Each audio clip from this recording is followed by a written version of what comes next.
Hello, I'm Ross Broadstock, the writer of Hieroglyphs, which is the book which lets anybody read Egyptian hieroglyphs. It's dead easy. You just have to know the right language, which happens to turn out to be a form of Welsh, which is weird, and we'll do it in another video, okay? Today, what we're looking at is Trump, an incarnation of the great Egyptian god Ptah. Now, there's a slightly weird idea, but once you can start reading the hieroglyphs, you will be surprised what you'll find, as well as it being very easy to do, actually. Right, so how on earth do we get from this fine fellow to being this ancient god? Well, the first thing you do is learn a little bit more about Ptah, as he's called, the old god Ptah. Sometimes he's depicted like this, and you can see the life sign in his hand, the Ankh, or Ankh, and he's known as the Lord of Memphis, which for me will always be Elvis, but there you go. He's known as the Creator God, which we'll see more of that in a moment. The Master of Justice, so think Supreme Court and fair rulings. This is Mr. God Ptah, okay, or Donald. And here's another manifestation of him. He's also presented as the great leader of craftsmen. This could tie in with Make America Great Again and bringing all those jobs back, all that manufacturing, you know, all the factories and stuff. They're all craftsmen. They're all making stuff. The sculptor of mankind.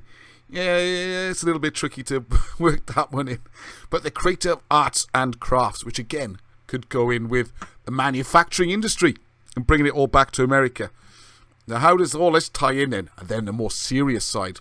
We've got the great mighty Ptah, the creator god who existed before all other things. And then, by his will and his thought, he brought the whole world into existence. You need a pretty big ego to go with that one. Hey, not saying anything's impossible, okay? Watch on and we'll see the connections, okay? Now, the first thing we're going to do, here's the hieroglyphs where they got the name Ptah from. Because this hieroglyphics is throwing the whole of Egyptology and hieroglyph reading out of the window. And this will give you a very good example. Right up the wrong tree. When the first symbols ever deciphered, back in 1820s by Champollion and all that, was this box shape, which they decided, quite correctly as it turns out, that's a door. Alright? Now, because they couldn't work out any word beginning with door or how we get a P sound, because it had to be a P, because it's the first sound at the beginning of Ptolemy, the old Greek general emperor. So, Ptolemy, but his name isn't Ptolemy, because, and I know the English don't like to admit it, the old academics, but it's actually a Greek name, and it's Ptolemaeus. So it's paw. Anyway, so even the very first hieroglyph ever deciphered, they don't know why it's a P and it's actually a paw. There you go. It gets worse, alright? This is a cake. They didn't know why it's a T, but it's the second letter of Ptolemy, so they're going to go with T. No idea what this is. It's actually tangled cotton. It's called a shank, and you can work it out through Welsh. We'll see in a minute. Anyway, this went for H. And there's the leader, right, sitting there. Now, the amazing thing was, right, and this just gets bizarre, and you have to look this up yourself and check it, but all they left was PTH, which is very difficult to say. So, you can check this. Wallace Budge, the greatest Egyptologist from the British Museum, they just sneaked an A. They snuck an A in there to make Ptah, because some guy in Greece decided that sounded pretty cool. That's the official reason. It really is.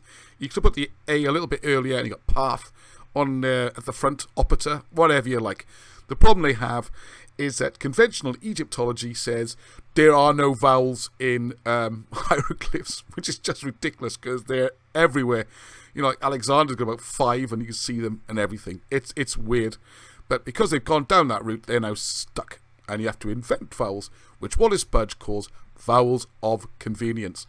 So I would say all that's a load of nonsense. Let's sling it all out and see what hieroglyphics gets us, and see how that gets us back to Mr. Trump. So the first one is, we're going to have a door. In Welsh, drws is a word, but also porth. Porth is an entrance. So door is por. The root of porth is por, which means supreme, or supreme one. Great. There's the cake. The old Welsh is tish in that, so we take the t, you are. Supreme one you are. And there's our cotton. You go through shonk and the translations. I'll go through the whole thing now, but you end up with s, not H at all. So actually, if you look at the red parts, this is how you say the name. POTUS. POTUS. And the great thing with hieroglyphs, which has been completely missed for the last 200 years of translation, and probably 1,500 years at least before that, is there's a second meaning as well. When you're looking at names, you can read the titles in full, alright? So we've got this ruler here, is Supreme One, you are vigorous. And it seems a bit jumbled up because Welsh is a bit like Yoda speaking. You know Yoda from Star Wars? So it's Supreme One, you are vigorous ruler. So, like in Welsh, you wouldn't say, you are a good boy, you would say, there's a good boy you are.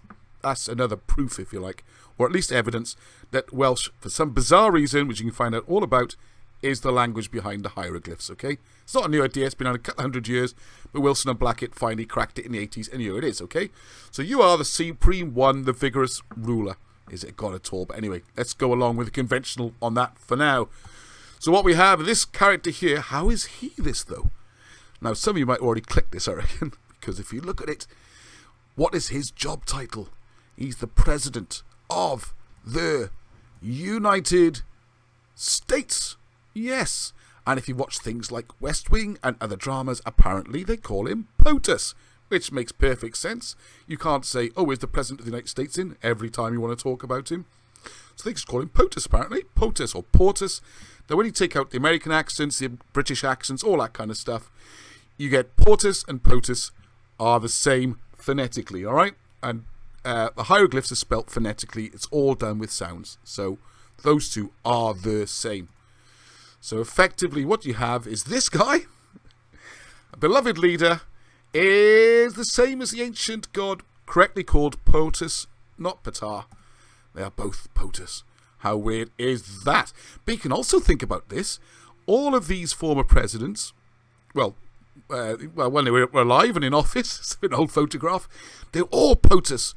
They're all the embodiment of this god while they're on Earth. And this is very interesting because it ties in with the way Egyptian history works, in that the living pharaoh is called the current incarnation. And when he dies, he goes up to join the previous ones. I guess it's a bit like the Dalai Lama, you've got the current living one.